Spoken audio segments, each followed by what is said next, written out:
ஒரு கிறிஸ்தவ பெண்மணியால கட்டப்பட்ட முருகன் கோயிலை பத்தி உங்களுக்கு தெரியுமா? 1934 ஆஸ்திரேலியால இருந்து இந்தியாவுக்கு வந்த ஆரியல் ஏரிசன் அப்படிங்கிற ஒரு கிறிஸ்தவ பெண்மணி கொடைக்கானல் மலை மேல இருந்து பழனி மலையில இருக்க பாலதண்டாயுதபாணியை வழிபட்டு இருக்காங்க. முருகர் மேல இருந்த அதீத பக்தியில இந்த கொடைக்கானல் மலையில இருந்து பழனி மலையை பார்த்து தினமும் வழிபடுறதையே வழக்கமாவும் வச்சிருந்திருக்காங்க.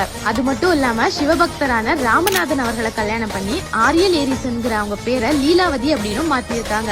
இவங்க பக்தியை சோதிக்கிற விதமா இயற்கை அன்னைக்கு அதோட விளையாட்டை காட்ட ஆரம்பிச்சது. கொடைக்கானல் காலநிலைக்கு ஏற்ப மலையை சுத்தி மேகமூட்டத்தோட இது மாதிரி லேசான மலைச்சாரலும் இருந்திருக்கு. பழனிமலை முருகனை தரிசிக்க லீலாவதி காலையில இருந்தே காத்திருந்தும் மேகங்கள் மறைச்சதுனால முருகரோட தரிசனம் கிடைக்காம அந்த வருத்தத்தோடயே வீட்டுல போய் படுத்திருக்காங்க. அன்னைக்கு இரவு லீலாவதியாரோட கனவுல வந்த முருகபெருமான், உனக்காக நானே இங்கு வர கோயில் எழுப்பி வழிபடுன்னு சொல்லியிருக்காரு. சந்தோஷத்துல கண் விழிச்சு பார்த்த லீலாவதி 1936 அவங்க கணவரோட சேர்ந்து இந்த கோயிலை கட்டியிருக்காங்க. குறிஞ்சி அப்படின்னா தமிழ் மொழியில மலையும் மலை சார்ந்த இடங்களும் அர்த்தம். ஆண்டவர் அப்படின்னா கடவுள்னு அர்த்தம். அது மட்டும் இல்லாம அப்போ இந்த கோயிலோட தலவிருச்சமான குறிஞ்சி பூக்கள் பூத்து குலுங்கினால இந்த கோயிலை குறிஞ்சி ஆண்டவர் கோயில்னு குறிப்பிடுறாங்க.